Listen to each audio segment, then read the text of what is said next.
모든 고민을 들어드립니다. 때로는 솔로몬처럼, 때로는 다비다처럼, 때로는 바나바처럼. 여러분의 사소한 고민에도 주님의 마음으로 귀 기울이는 우리는 무엇이든 들어드리는 방송 노크 토크.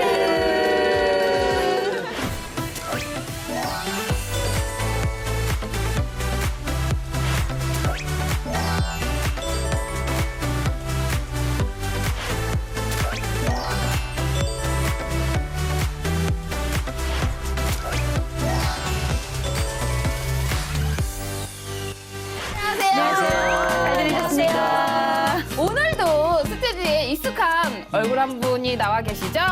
윤성 전도사님 또 인사 부탁드리겠습니다. 네, 안녕하세요. 네, 한 주 동안 잘 지내셨습니까? 이쯤 되면 이제 식구련이 생각하셨으면 좋겠고요. 네. 이 자리 안 빼도록 하겠습니다. 네. 전화로 왔는데 이미 이곳에 계신 예수를 바라 홍보. 좋아, 아주 좋아. 또 해드리고. 아니 같이 있다가 이거 개그맨 선배님 같기도 하고. 찬양할 때는 다른데 여기 옆에 있는데. 또 찬그맨이라고 찬양사역자 개그맨 합쳐서 찬그맨. 저는 말씀을 이렇게 나누면서 저분이 찬양도 하네. 그러니까요. 네. 너무 얘기해갖고. 네, 재밌습니다. 그럼 우리 식구들은 어떻게 한 주간 잘 지내셨어요? 얼마 전에 네. 제가 책을 한 권 썼는데 오. 여러분 감사하게도 책이 한 권 나왔습니다. 네. 제목이 조금 다 모든 분들한테 해당되는 제목은 아니에요. 네, 이혼 후 성장이라고. 네네네. 사실 교회에서 굉장히 많이 소외된 그룹이 이혼하신 분들이거든요. 네네. 그분들이 참 많이 힘든데 그래도 어떻게 하면 잘 성장할 수 있을까? 네네. 나름 또 영성적인 관점에서 쓴 책이 한 권 네. 나왔습니다. 제가 그 책을 읽어봤어요. 네. 읽어봤는데 일단은 우리가 이혼이란 주제에 방점을 두는 게 아니고요. 네. 후가 성장. 첫 번째, 두 번째 성장. 여기에 방점을 둬야 되는데 사실 우리가 성장의 아픔에 대해서 얘기하지 그 뒤로 우리에게 어떤 의미가 우리에게 성장으로 다가오는지를 얘기하는 책이 지금까지 없었어요. 우리나라에서는 아주 처음이자 또한 어쩌면은 우리 삶의 관계, 가족 관계에 있어서 하나의 획을 긋는 아주 역사적인 책이라고 저는 생각을 하고요. 우리가 꼭 이혼뿐만이 아니라 아픔과 삶의 트라우마를 겪었던 분들에게는 다 도움이 되지 않을까 싶어요. 제가 또 오은규 목사님을 네. 이렇게 개인적으로 뵈면은 이런 생각이 들어요. 예전에 노크토크 때 좋은 말씀 해주신 것 중에 네네. 비가 왔을 때 우산을 사주는 사람이 되지 말고 같이 비를 맞아주는 사람이 되라고. 바로 그분이 오은규 목사님이세요. 이 책이 그대로예요. 아 정말요? 귀여워. 은근히 귀여워. 제가 늘 힐링이 됩니다. 네, 요즘 노크토크 게시판을 통해 엄청나게 많은 질문들이 쏟아지고 있다고 하는데요. 아직 질문 신청 방법을 모르고 계신 분들을 위해 제 밑으로 지금 요 밑에 맞죠? 요 밑에 네 질문 신청 방법이 나가고 있거든요. 보이시나요 혹시? 네 여기 밑에 바로 제 밑에 네 신앙생활하면서 겪는 모든 궁금증을 함께 나눠주시면 좋겠습니다. 저희가 최선을 다해 성도님들의 궁금증을 해결해 드리도록 하겠습니다. 그럼 오늘의 질문 들어볼까요? 저도 가끔 하나님이 안 계셨으면 어땠을까 생각하고 싸워버리는 거예요. 인생 풍파 쫙 지내고 그 파고 제일 윗선에서 하나님을 딱 만나게 되잖아요. 하나님의 손길이 닿지 않은 게 작은 것 하나 없거든요. 돌아보면. 그럼요. 그냥 고개 돌리면 그분이 거기 계시고. 기쁨, 평강, 은혜 이런 것들이 넘친 거예요. 너무 좋은 거예요. 이 신앙생활이라는 게 뜨거운 게 이제 와요. 여기 가슴으로 온다고. 때렸구나.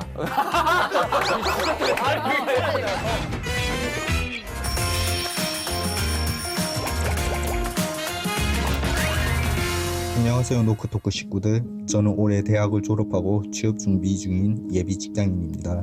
선배들도 그렇고 주변에 보면 취업으로 고생하는 취준생들이 워낙 많다 보니 저 또한 취직을 해야 하는 입장에서 걱정이 이만저만이 아닙니다. 그렇게 고민을 하고 기도를 하던 중에 문득 제 자신의 신앙에 대해 돌아보게 되었어요. 주변에 막 뜨겁게 하나님을 만났다고 간증을 하고 응답을 받았다 기뻐하고 나누는 친구들을 보면서 나는 그런 적이 있나? 나는 정말 하나님을 만난 걸까? 라는 궁금증이 생겼어요. 모태신앙으로 자라면서 제 의사와는 상관없이 늘 제 삶의 일부분으로 해왔던 신앙생활이 당연한 듯 익숙해져 버린 하나님과의 관계가 너무 뜨겁지도 차갑지도 않은 어중간한 상태인 것 같아 마음이 너무 무겁습니다. 그 신앙은 정말 노크토크 식구들, 저는 정말 하나님을 만난 걸까요?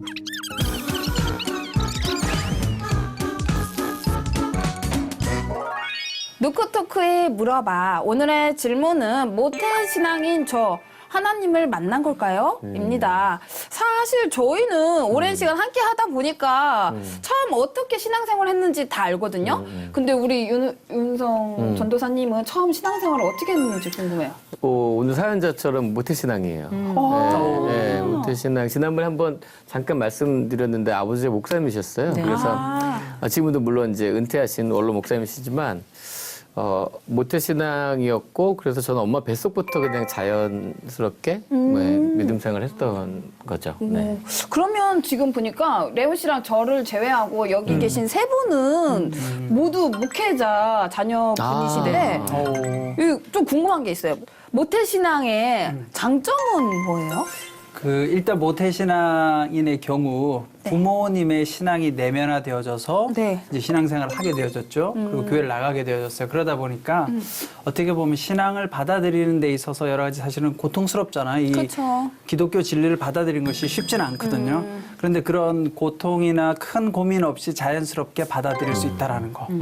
그게 첫 번째 장점이고 두 번째는 그러다 보니까 어린 시절부터 교회 공동체 안에서 자라게 되니까 아무래도 기독교 공동체에 대한 이해도가 높겠죠.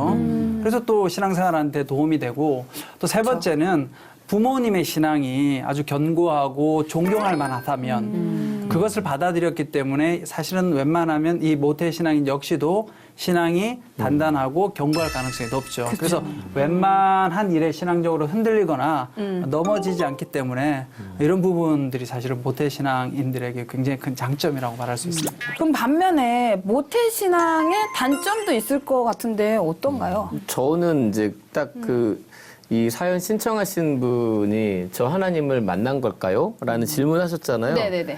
그게 어쩌면 그 모태 신앙인들의 단점을 잘 대변하신 질문 같아요. 그러니까 이 질문 하나가 네. 아마 모태 신앙인들은 다 이런 생각을 다 당연히 교회 나가고 당연히 신앙생활을 하고 하다 보니까 내가 언제 진짜 하나님을 만났나 이런 생각을 사실은 교회도 또 이런 부분에서도 이단이라고 하는 부분도 많잖아요. 그 구원파 같은 경우는 날짜까지 정확하게 얘기해야 되고 막 언제 만났다 이러니까 사실은 모태신앙인들은 자연스러운 거기 때문에 이 질문 자체가 사실은 좀 가장 큰 단점이죠. 그 그쵸. 모든 사람들이 갖고 있는. 맞아요. 그런 생각이 들 것 같아요. 그래도 저는 성인이 되는 이후에 하나님을 알게 돼서 조금 더 일찍 하나님을 만났다면 어땠을까 그런 생각을 자주 하거든요. 레온 씨는 모태신앙인 분들을 보면서 부러웠던 적이 있어요? 매번 부러웠던 게 일단은 저만 믿으면 제가 가족을 믿게 해야 되잖아요. 근데 모태신앙은 대대로 부모님들이 믿기 때문에 내가 내 부모님을 책임을 안 져도 된다는 첫 번째 장점이 있어요. 그게 부러운 거예요. 근데 저는 안 믿는데 부모님의 핍박 속에서 예수를 믿을 수도 있기 때문에 그게 너무 힘들었어요. 그리고 두 번째는 가족이 뭔가 싸우면 교회라는 곳에서 화해를 하더라고. 가정 예배를 통해서 화해를 하고. 근데 우리는 한 번 싸우면 대판 싸우고 술 먹고 싸워버리는 거야. 그러니까 이거는 화해의 기미도 없는 거야. 없지, 거의 없지. 뭐 하면 할렐루야 하면 그리고 우리 아빠 엄마의 몰랐던 모습을 모태신앙들은 교회 가서 보잖아. 안녕하세요. 안녕하세요. 근데 우리 엄마 아빠들은 그냥 싸워버리니까 길에서도. 그러니까 이게 너무 이게 너무 그래서도? 그리고 길에서 만나면 우리 뭐 집사님이잖아 이러잖아요. 그래서 제가 이제 좋아하는 합리적인 말이 있어요. 내가 하나님을 선택한 것이 아니라 하나님이 나를 선택했다. 그게 저같이 이제 체험 신앙을 가지고 있는 우리 그 신앙인들한테는 이게 너무 와닿더라고요. 하나님이 이 좋은 걸 제가 믿어보니까 너무 좋은 거예요. 이 신앙생활이라는 게. 아니 이 좋은 거를 내가 지금까지 못 믿고 있었는데 모태신앙이 너무 부럽다. 미리 믿어버리니까. 맞는 말인 것 같아요. 저도 가끔 하나님이 안 계셨으면 어땠을까 막 그런 생각이 들거든요. 근데 여기 계신 분들은 신앙생활을 하시면서 하나님을 만났다고 느낀 순간이 있는지가 궁금하거든요. 전 이런 말씀 좀 드리고 싶어요.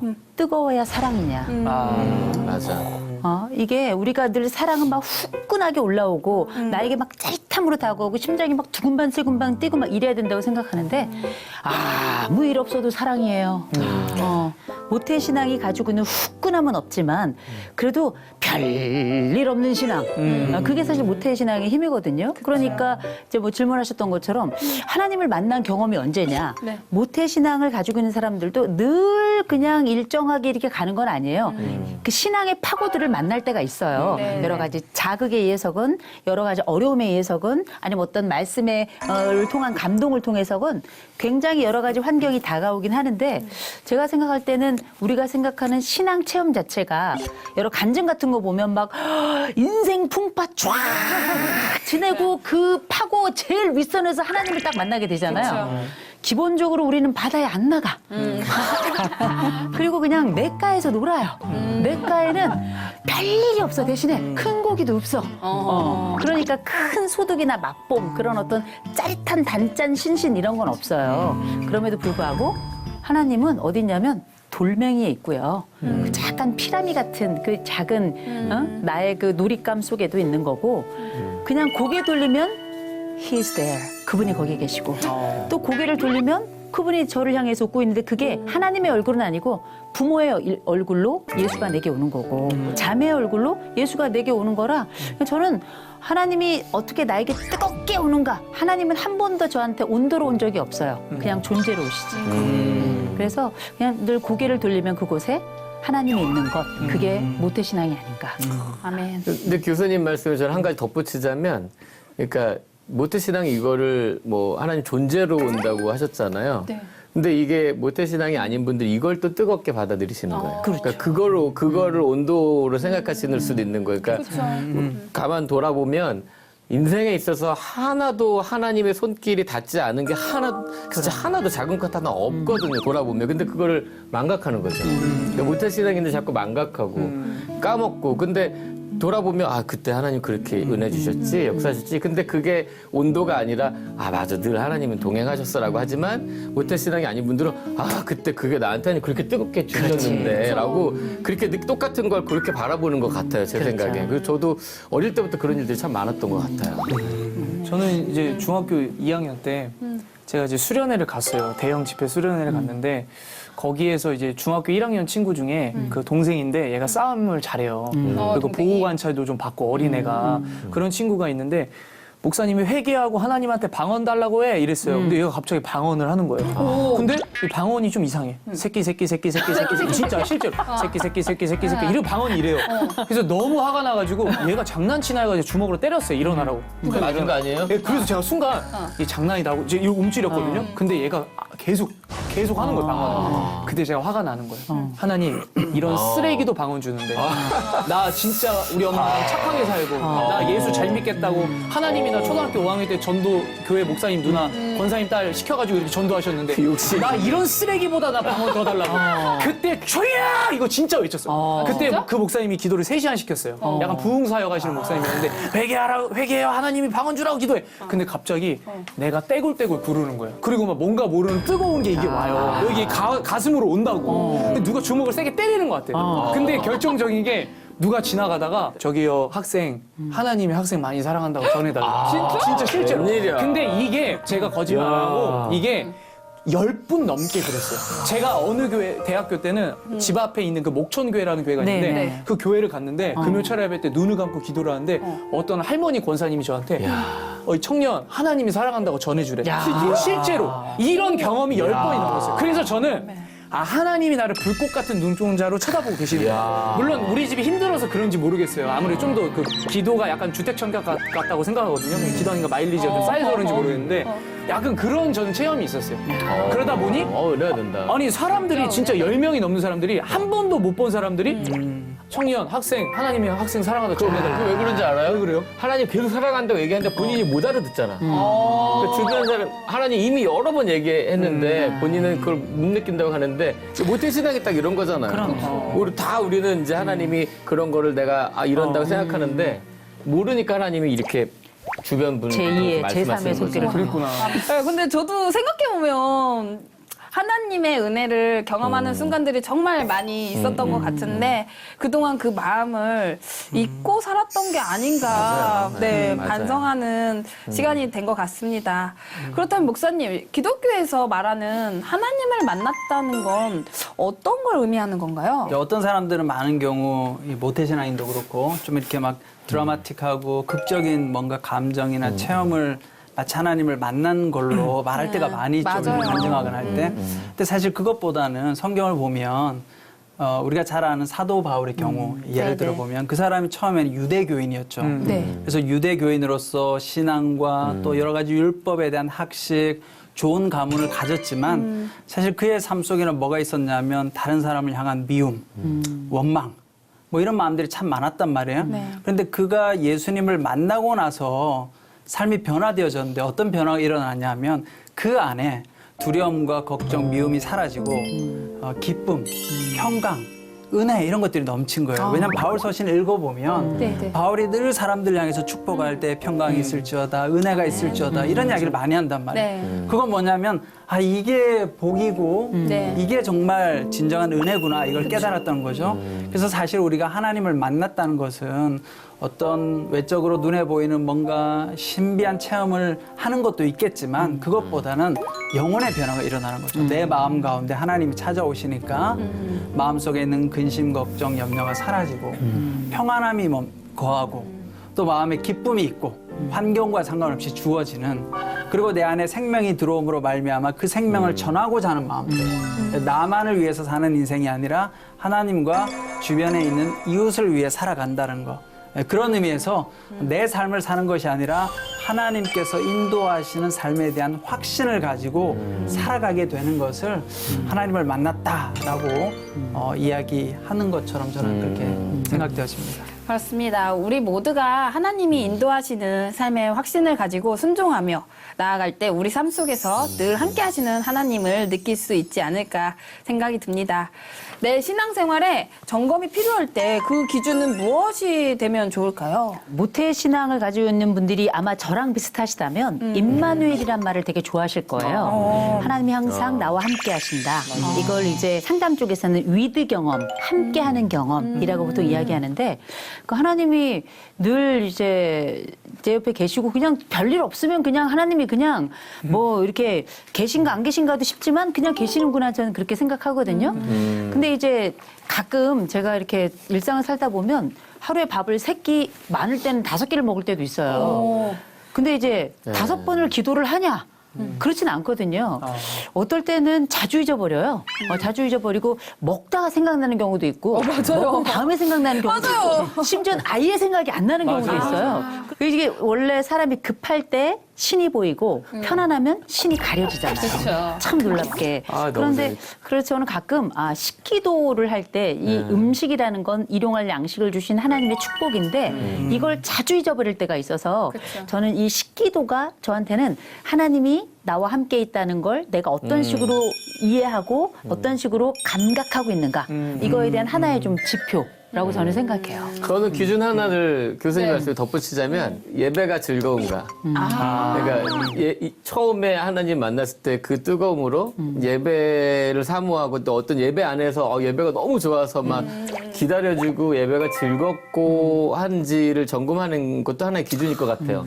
예배가 끝나서 너무 아쉬운데. 이 예배 찬양 좀 더 했으면 좋겠는데 기도할 시간이 조금 더 필요한데 이런 마음이 있는지 아니면 그 예배 주일날 내일이 주일인데 오늘 저녁 때 예배를 위해서 오늘은 좀 일찍 자고 내일 일찍 일어나서 이렇게 준비해야지. 빨리 예배 드리기 전에 가서 찬양팀이랑 찬양할 거 빨리 생각해야지. 이런 마음이 있는지 아니면 그냥 원래 가야 되는 주일날 드려지는 예배인지 예배 끝나고 애들이랑 뭘 놀러 갈까 뭘 하고 생각하는 게 아니라 예배 끝나면 오늘 이제 끝이다. 이렇게 주일을 생각하면 안 되는 그 기준이 예배인 것 같아요. 그러니까 주일이 아쉬워야 되는 것 같아요. 그렇죠. 네. 썬데이 크리스찬으로 이제 전락해 버린다. 절실함이 좀 줄어들죠. 맞아요. 그 절실함이. 근데 이제 자매님을 좀 만나러 가다 보면 저도 이제 가끔 기쁠 때가 있어요. 이렇게 예배가 빨리 그래. 예배가 빨리 아쉽고. 끝나서 아쉽고. 그러니까 이런 걸 이제 어떻게 이제 하는데 네, 그런 하나님이 끝내시고 이러더라고요. 궁금하다. 결론은 예배예요. 예배죠, 예배. 그럼요. 예배가 기준이 돼. 맞아요. 우리가 항상 올바른 신앙생활을 해야 한다고 말하잖아요. 근데 기독교인들이 말하는 올바른 신앙생활이란 어떤 걸 의미하는 건가요? 기본적으로 이제 하나님에 대한 확신이 분명히 있는가. 예. 그 확신이 뭐냐면 나는 하나님과 지금 올바른 영적 관계를 가지고 있는가. 근데 사실 이것도 추상적인 개념이에요. 하나님과 관계가 잘 되고 있는가. 근데 이걸 이제 다르게 보면 사실은 내 주변에 있는 사람들하고 좋은 관계를 가지고 있고 미워하지 않고 사랑하고 살아가고 있는가. 네네. 사실 관계가 깨어져 있다면 그것은 하나님하고 관계성에도 뭔가 문제가 있을 수 있다는 거거든요. 그렇죠. 사실 우리가 하나님과 관계가 잘 되면 내 안에 평안함이 있고 기쁨이 있어서 또 주변 사람들과의 관계를 잘 해나갈 수 있는 힘이 생기는데 사실 그런 면에 있어서 내 주변에 있는 사람들과 더불어 살아가는 사람들과 잘 관계를 맺고 살아가고 있는가를 한번 점검해 볼 때 그것들이 양쪽 다 조금 전에 전도사님 말씀하신 것처럼 내가 예배하러 갈 때 하나님을 만나는 거에 대한 기대가 있고 기쁨이 있고 또 더불어 살아가는 사람들과 좋은 관계를 맺고 화해하고 사랑하고 지낸다면 저는 그것이 올바른 신앙생활을 하고 있는 것이 아닌가 그렇게 생각합니다.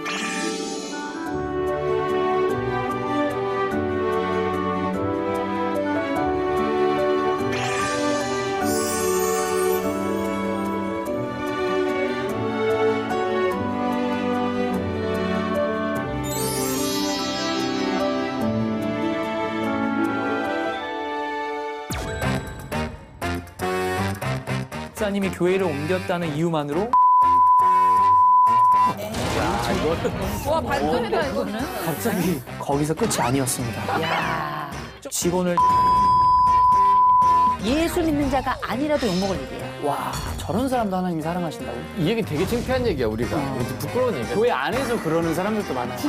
하나님의 가진 이미지가 깨지는 거예요. 그러니까 하나님이 흔들리는 거지, 예수님이. 들으면서 한 가지 드는 생각은 나도 그렇지 않겠나? 라는 생각이 들어요. 안녕하세요. 저는 50대 중반의 집사입니다.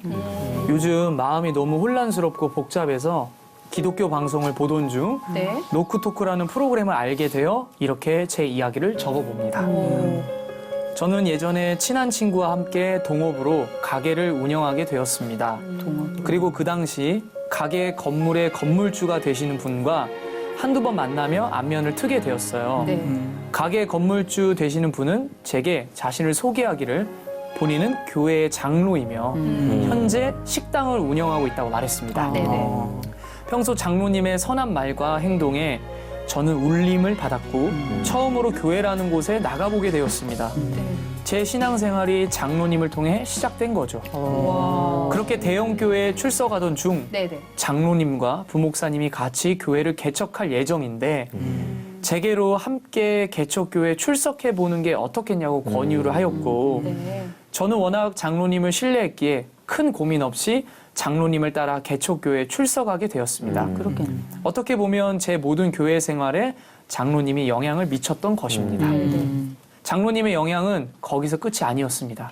저희 집은 집안 사정으로 인해 이사를 가게 되었는데 이사한 곳에서 직장을 알아보던 중 장로님께서 우리 가게 주방에서 일을 해보는 것이 어떻겠냐고 제안을 하셨습니다. 상당히 좋으신 장로님 아니세요? 일자리까지. 저는 별 고민 없이 장로님의 가게에서 일을 하게 되었습니다. 네. 믿는 사람이 운영하는 사업장이라 그런지 평소에도 늘 기독교 방송이 틀어져 있고 하루 종일 찬양이 흘러나왔습니다. 와. 그러기 쉽지 않네. 그렇죠. 워낙 잘 되는 식당이라 일은 힘들었지만 매일 찬양을 들으며 일할 수 있다는 게 많은 위로가 되었습니다. 힘이 나죠. 아멘. 그런데 하루 이틀 시간이 지날수록 사업장에서 보여지는 장로님의 행동들이 낯설게 느껴지기 시작했습니다. 왜요? 우선은 직원들을 대하는 태도였어요. 직원에 대한 존중도 부족하여 주방장과 상의도 없이 직원을 내보내는 일이 아주 잦았습니다. 이런 무례한 행동이 계속 반복되면서 주방장은 사장에 대한 신뢰를 잃었고 현재는 대화를 하지 않는다고 합니다. 아이고. 또 하청업체 중 한 분은 같은 개척교회 집사님이셨지만 집사님이 교회를 옮겼다는 이유만으로 집사님과의 거래도 일방적으로 끊었던 것입니다. 야, 이걸 와, 반전이다, 이거는. 갑자기 결국 집사님은 사업의 존폐 위기까지 가게 되었지만 장로님은 크게 신경 쓰지 않았습니다. 상처됐겠네.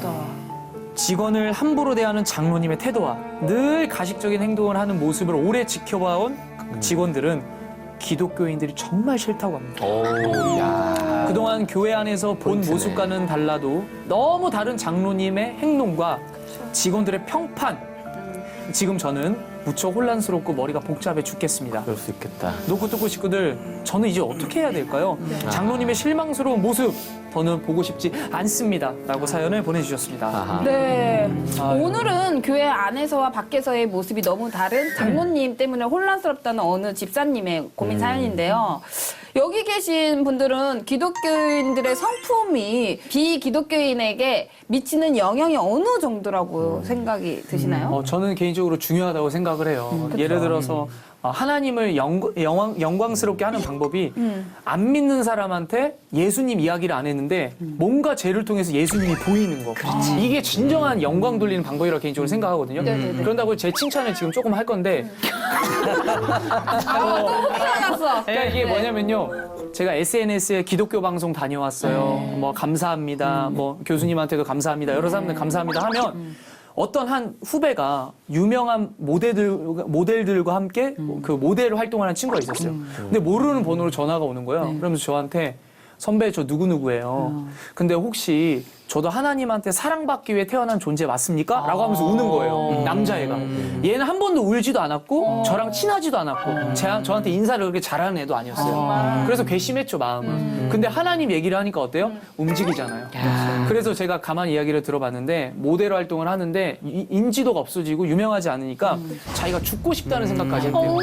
근데 선배 SNS를 보다가 늘 하나님 이야기하지. 늘 어디 가면 감사합니다라는 긍정적인 이야기를 하니까 그래도 저 선배한테 한번 물어보는 게 어떨까라고 해서 저한테 전화를 했다는 거예요.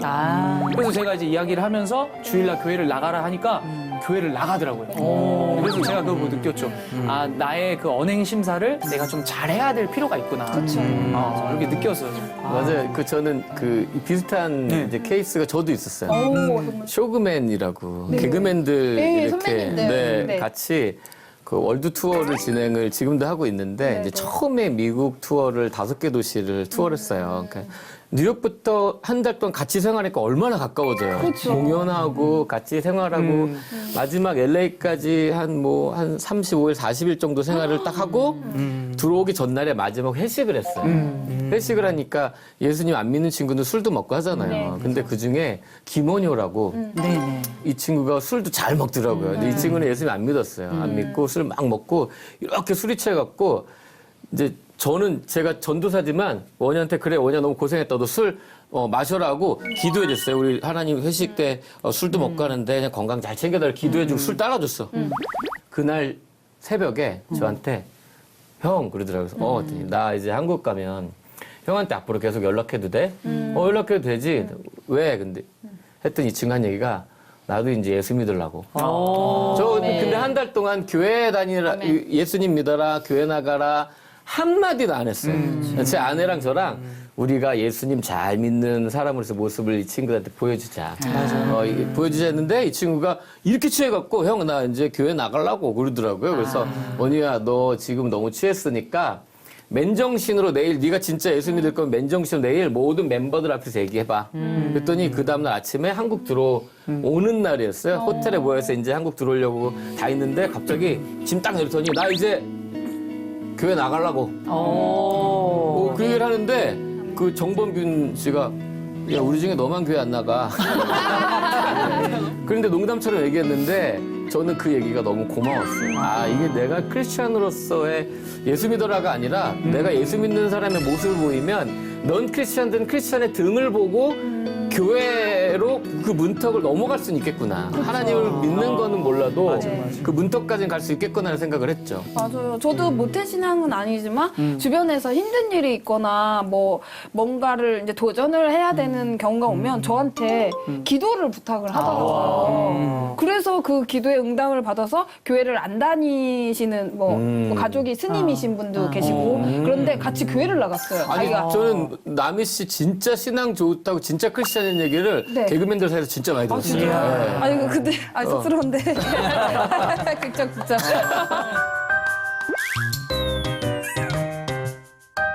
제 경험 속에도 네. 사실 이제 이런 지금 우리가 대화 나눴던 걸 경험할 때가 참 많은데 제가 이제 고등학생 때였어요. 고등학생 때 이제 대학생 때 이제 이발소를 가잖아요. 머리 깎으러. 네. 이제 아버지하고 같이 다녔어요. 그 이발소가 목욕탕에 있는 이발소 있잖아요.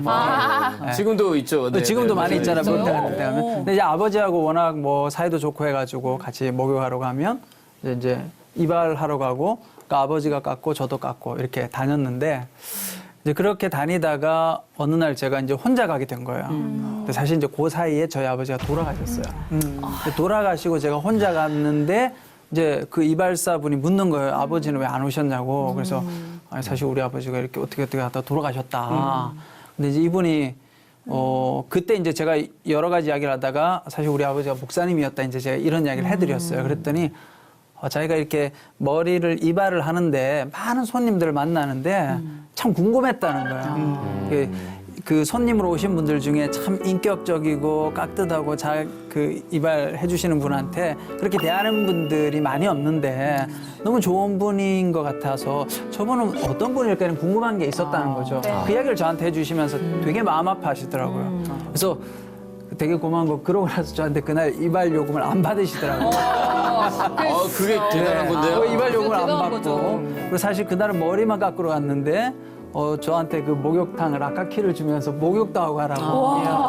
예, 아마 그게 저희 아버지가 말씀은 안 하셨지만 그 평소에 말하고 하는 것 속에서 예수님의 모습을 풍겼기 향기가, 때문에 네. 그래서 그렇게 나타나지 않았나. 저는 참 중요하다고 생각해요. 정말 그런 것 같아요. 저도 기독교인의 성품은 기독교인의 얼굴이라고 생각을 하거든요.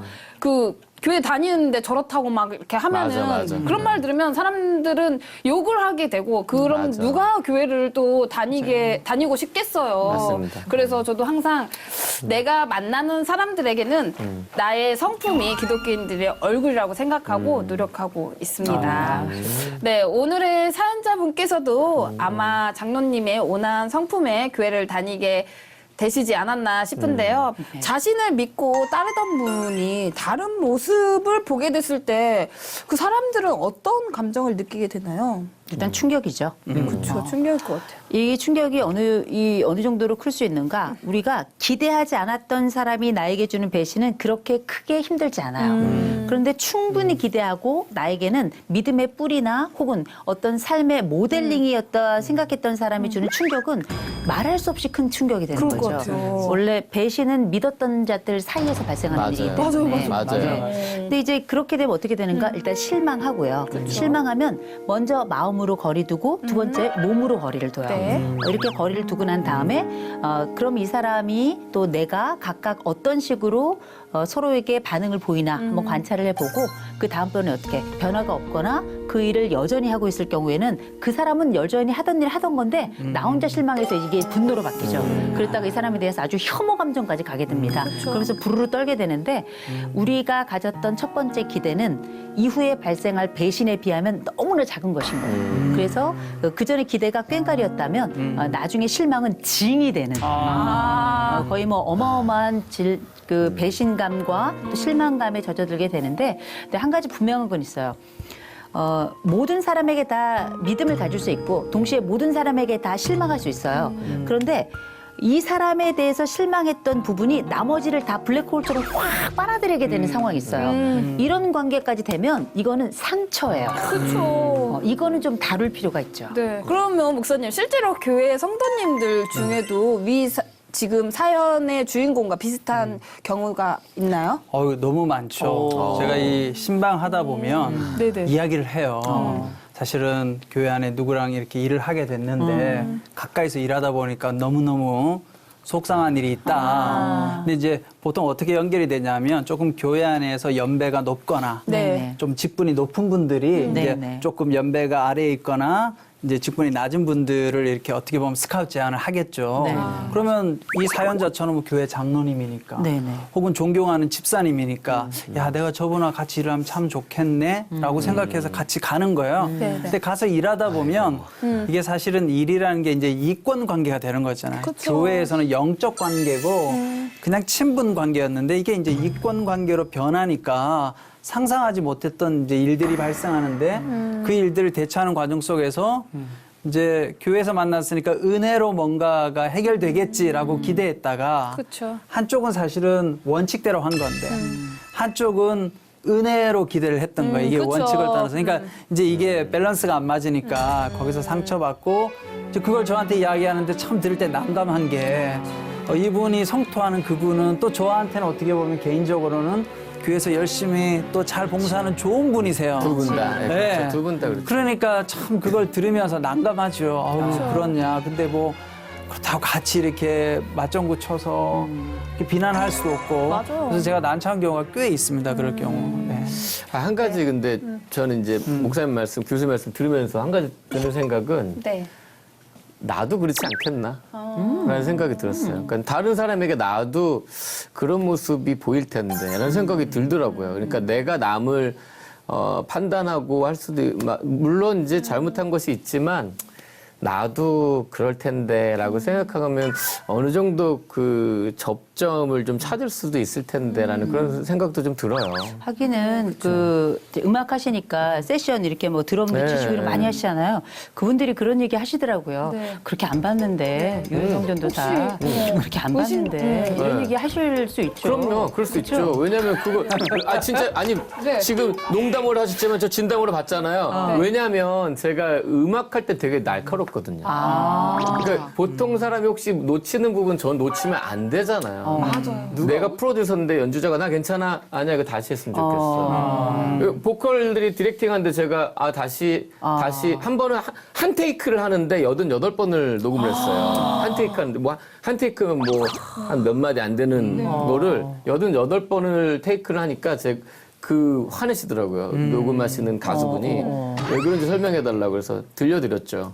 내가 원하는 건 이런 거고, 근데 이게 안 돼서 계속 원했던 거다. 그러면 상대방 입장에서는 저를 날카롭게 볼 수도 있는 거잖아요. 근데 제가 근데 찬양할 땐 또 그렇지 않으니까, 그러니까 이거는 내가 또 다른 사람에겐 그럴 수 있겠다는 생각이 저는 좀 들어서. 네. 그냥 웃자고 시작한 얘기인데 진짜고 달려들어요. 고백을 하셔가지고 제가 찔려갖고. 찔려서. 그래서 좀 마음이 아파서 근데- 무료 상담 5회권을 드리겠습니다. 이거 좀. 이 방송 좋은 방송. 좋은 방송이죠. 좋은 방송. 서로. 아니 근데 교회 밖에서 이러면 몰라요. 네. 근데 교회 안에서 그러는 사람들도 많아요. 진짜요? 저는 교회에서 순장을 하고 했어요. 맞아요. 지금은 너무 힘들어서 다 포기하고 내려놨어요. 근데 왜 그러냐면 교회 안에서도 청년들인데 문제가 너무 많은 거예요. 예를 들어서 진짜 저는 이 생각까지 해요. 와, 저런 사람도 하나님이 사랑하신다고? 야, 저런 사람도 하나님이 사랑하시는구나. 그럼 나 같은 사람도 하나님이 사랑하시구나. 그러니까 5만 가지 생각이. 그러니까 틀린 게 아니라 다르다는 거 인정을 해야 돼. 다르다는 거, 그렇지. 틀리다는 걸 다 인정을 그냥 못하고 그냥 저 사람은 틀려. 저 사람은 달라. 정죄하는 거지. 정죄를 하고 싶은 거예요. 근데 또 성경에 예수님은 또 정죄하지 말라라고 또 나와 있고. 근데 또 성경을 제가 자세히 보지는 못했는데 맞는지 목사님 한번 봐주세요. 근데 제가 읽은 성경은 제가 개인적으로 본 성경은 예수님도 싫은 사람 자연스럽게 피하셨거든요. 굳이 가가지고 막 이렇게 안 하신 것 같은데 맞나요? 아니 저기요, 그거는 네. 저기 맞지 않아요? 미리 얘기를 해주세요. 저를 통해서. 네. 아직 준비를 못 하셔서. 좀 이따 아니, 얘기해 주세요. 근데 그 시대에 그 소위 말해서 외식하는 바리새인 같은 경우는 주님께서 배척하셨죠, 사실은. 제가 왜 이걸 그런 여쭤보냐면 제가 그랬거든요. 너무 싫으면 피했어요. 근데 피하는데 계속 제 곁으로 오는 거예요. 왜? 다른 사람 또 욕해요. 저 자매 말이야, 저 형제 말이야. 계속 이간질하는 전 들어줘요. 순장이 일어나는 이유 하나만으로. 와, 그래서 제가 순장을 안 해요. 자꾸 막 가운데서 이간질 당하니까 너무 싫어, 그런 게. 진짜. 왜냐면은 욕을 막 이렇게 하면은 또 내 욕도 또 딴 데 가서 할 거 아니에요. 더 웃긴 거는 네. 저분이 다른 사람 욕을 하면 나는 그 사람을 내가 그렇게 봐. 저 사람 그렇게 얘기한대요. 된다니까요. 그러니까 이게 너무 싫은 거예요. 그래서 안 해요. 아.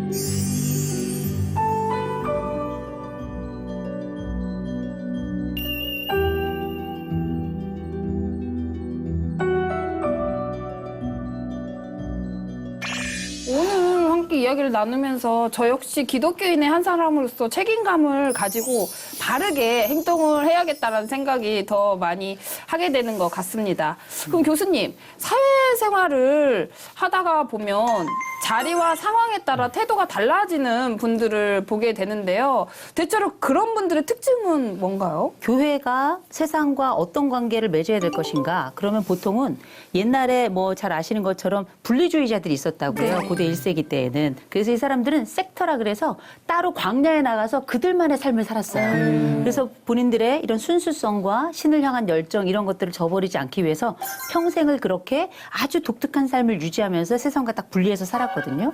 그리고 나서 교회는 다시 세상 속에서 어떤 역할을 할지를 끊임없이 같이 조율해 가면서 기독교 역사를 써왔는 건데 근데 그 과정에 사람들은 아직도 생각하는 거죠. 그 거룩한 무리는 달라.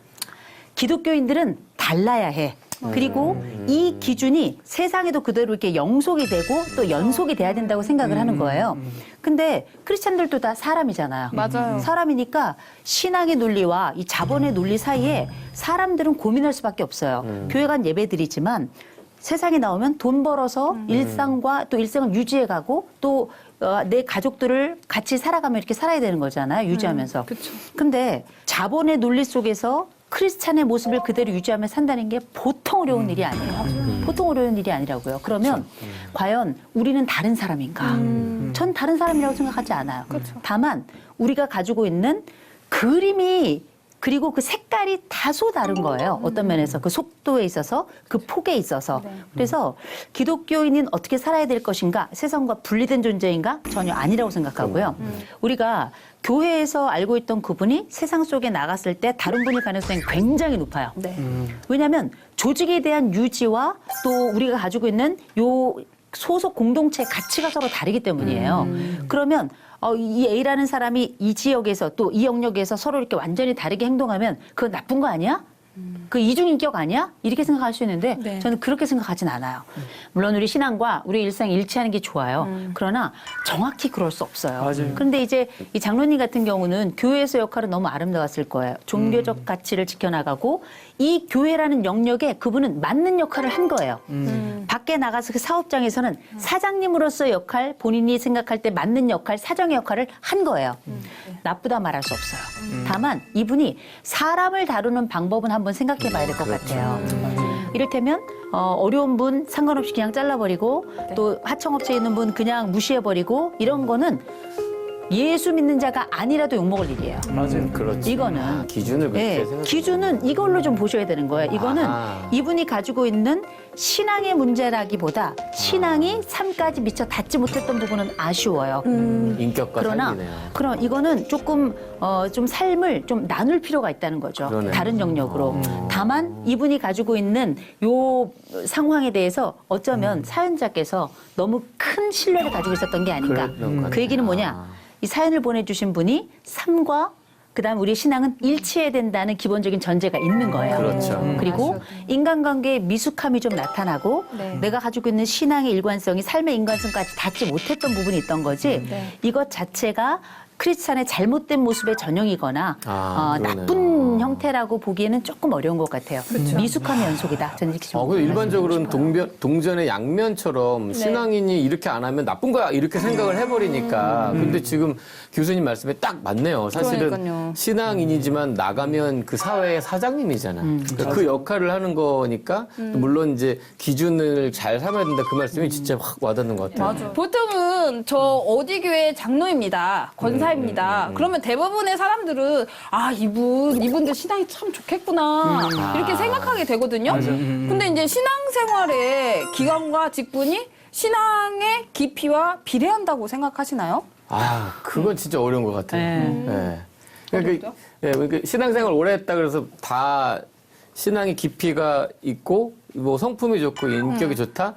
그거는 진짜 비례하지 않는 것 같아요. 왜, 그거 쉽게 얘기하면 우리 부모님의 삶을 보시면 되잖아요.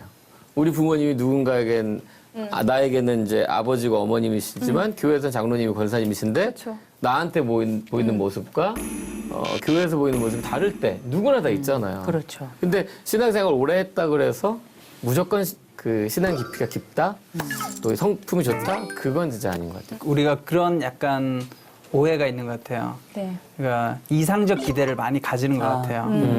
교회에 오래 다녔다면 네. 혹은 직분을 가지고 있다면 신앙이 좋을 것이다 라고 하는 이상적 기대를 가지고 있는데 네. 사실 현실에서 그 기대가 굉장히 이상적이라는 거죠. 왜냐하면 신앙이라는 건 눈에 보이지 않는 영역이잖아요. 이게 측정 불가한 영역이에요. 네, 네. 근데 교회에서는 직분을 준단 말이에요. 그리고 우리는 그 직분을 가지고 원래는 직분이라는 게 봉사를 하라고 주는 직분이지만 네. 많은 경우 우리가 이제 계급 정도로 오해할 경우가 많잖아요. 지위로. 맞아요. 네. 맞아. 그러다 보니까 이제 신앙이라는 걸 측정해서 사실 봉사의 직분을 맡긴다는 것이 불가능하기 때문에 주로 직분을 줄 때 어떤 부분을 가지고 직분을 주느냐. 외적인 평가죠. 그 외적인 평가가 예를 들어 교회에서 열심히 어떤 기여를 하거나 뭐 물질적인 기여를 하거나 봉사하는 시간을 많이 할애하거나 네. 혹은 때로는 교회 내에서 인지도가 높거나 그럴 때 우리가 이제 직분을 수여하고 그 직분을 받아서 삶을 살다 보니 많은 경우 우리는 그 직분을 가졌다면 신앙이 좋을 것이고 아마 인품도 좋을 것이야 라고 기대하게 되고 그 기대가 일치하지 않을 때 이제 실망하게 되는 거죠. 그럼 마지막으로 우리 교수님, 지금 사연자 분께서는 장로님에 대한 신뢰가 무너져서 마음이 무척 혼란스럽고 힘들다고 하세요. 앞으로 이 모든 상황을 어떻게 극복해 나가면 좋을까요? 장로님에 대해서 실망이 클 거예요. 왜냐하면 내가 크게 믿었던 분이었기 때문에 크게 실망했을 가능성이 있어요. 그쵸. 근데 그건 장로님 잘못은 아니에요. 장로님은 원래 살던 대로 살았어요. 맞아. 근데 내가 그를 사랑했고 내가 그에게 절망한 거거든요. 그거를 먼저 기억하셔야 되고요. 두 번째로는 우리가 부부끼리도 티격태격해요. 그쵸. 부모 자식 간에도 그렇게 핏줄을 나누고 삶을 나누고 평생을 살아온 사람들도 티격태격하면서 다시는 보지 않겠다고 선언하기도 하고 뒤돌아서기도 하고 그래요. 하물며 우리가 생애를 살아가며 낯선 공간에서 새롭게 만난 이 사람에 대해서 우리가 얼마나 알고 있었을까. 아마 잘 몰랐을 것이다. 그 몰랐던 부분 중에는 내가 그의 신념을 잘 몰랐을 것이다. 또 그분에 대한 삶에 대해서 내 마음대로 해석을 했을 가능성이 굉장히 높다는 거죠. 그래서 어쩌면 장로님이 가지고 있는 그 상황을 한번 바꾸어서 생각해 보면 어떨까 싶어요. 그래서 만약에 내가 이 회사 사장이었다. 물론 그 정도까지는 하지 않겠지만 이 운영자로서의 그 어려움은 어쩔 수 어떤 없는. 식으로 내가 했을까? 참 쉽지 않았을 것이다. 역지사지가 가능할 것 같고요. 또 한 가지, 지금 함께 있는 그 식당을 그만둘 수도 있을 거예요. 왜냐하면 맞아요. 이미 마음이 많이 상했고 그 모습을 보는 것마저도 나에겐 상처가 될 수 있고 결국 관계까지 저버릴 수 있을 것 같은 두려움에 아마 사연을 주셨을 거라고 저는 생각을 해요.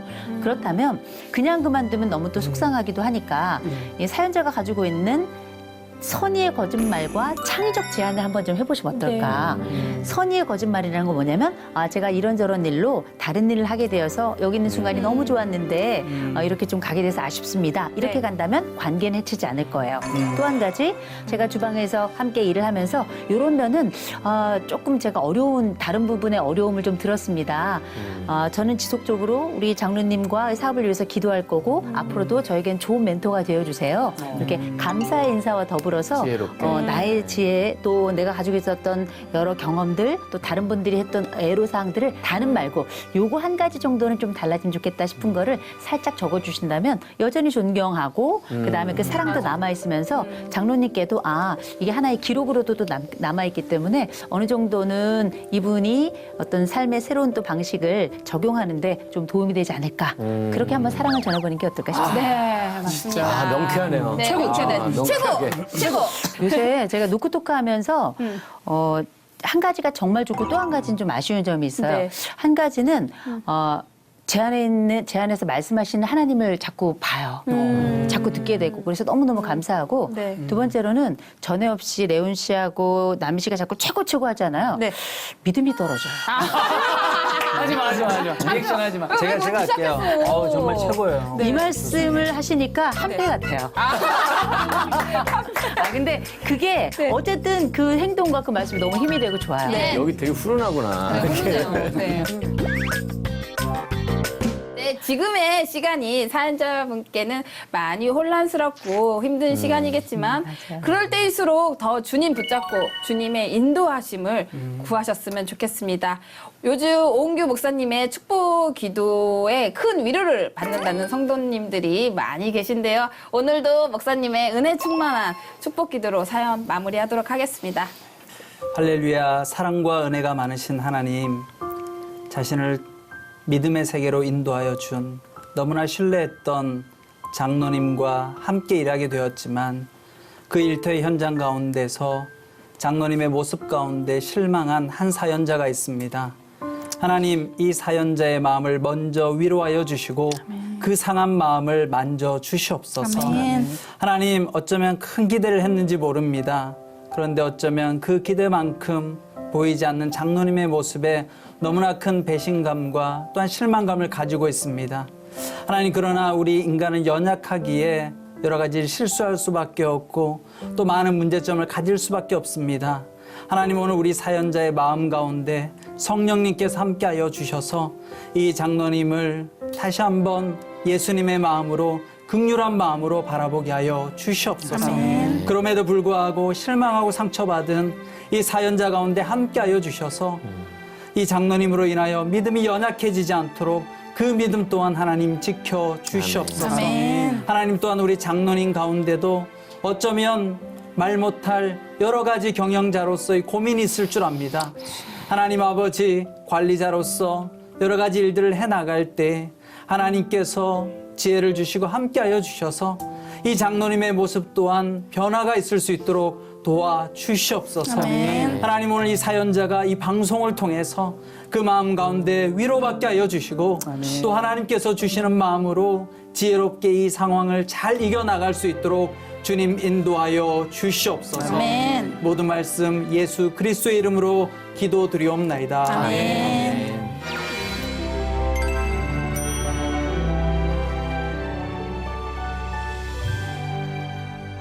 네, 오늘은 노크토크 30번째 시간으로 함께 했는데요. 다들 오늘 어떠셨어요? 저는 우리 노크토크가 참 좋은 게 누구나 겪을 일을 얘기해줘요. 누구나 살아가면서 한 번씩 혹은 여러 번에 걸쳐서 겪었지만 아무도 답을 주지 않았던, 그래도 누구에게도 위로받을 수 없었던 그런 주제를 함께 나누는 게 너무너무 좋고요. 사실 저희가 이 자리에서 함께 사례를 나누지만 저도 우리가 함께 나누었던 사례 대부분을 경험했던 바라 얘기를 하면서 또 준비를 하면서 제 스스로가 치유되는 경험을 많이 봤거든요. 맞아요. 저는 오늘도 너무너무 좋았어요. 네.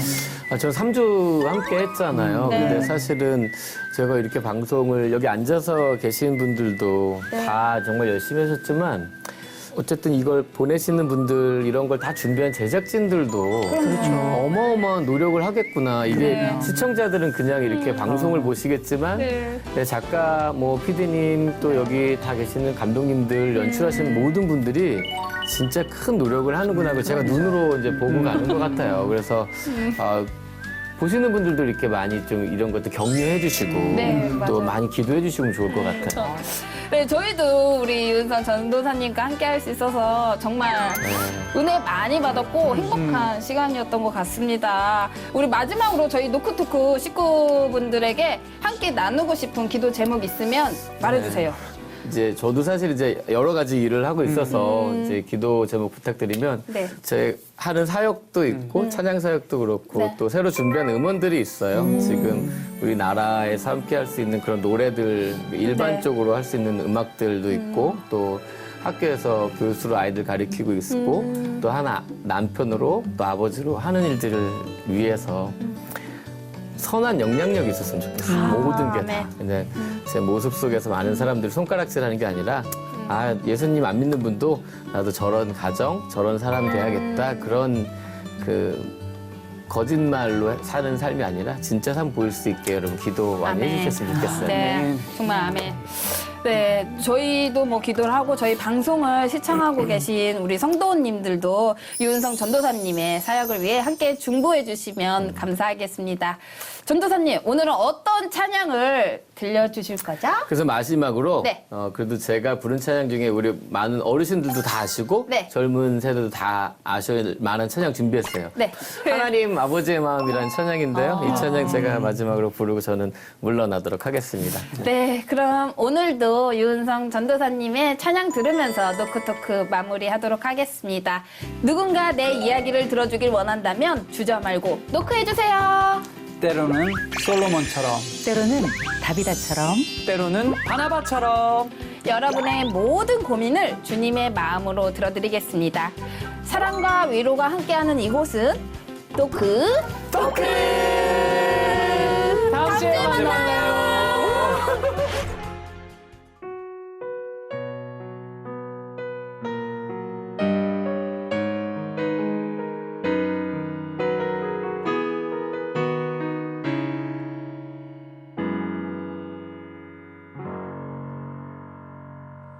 아버지 당신의 마음이 있는 곳에 나의 마음이 있기를 원해요. 아버지 당신의 눈물이 고인 곳에 나의 눈물이 고이길 원해요. 아버지 당신이 바라보는 영혼에게 나의 두 눈이 향하길 원해요. 아버지 당신이 울고 있는 어두운 땅에 나의 두 발이 향하길 원해요.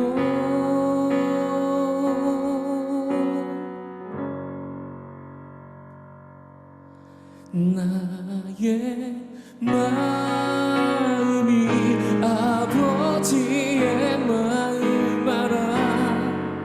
내 모든 뜻 아버지의 뜻이 될 수 있기를 나의 온몸이 아버지의 마음 알아.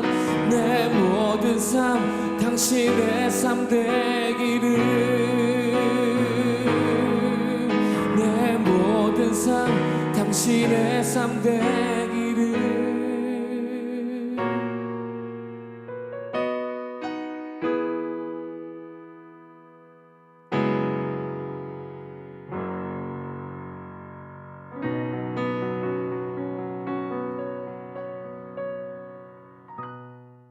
처럼 나서면 영혼이 털리고 재능이 털리고 상처를 받고 저것도 벼락 맞을 것들. 나 너무 열받고요. 그래서 목사님도 혹시 저 벼락 맞을 것도 이렇게 기도하세요? 가끔씩 하죠. 위안이 되네.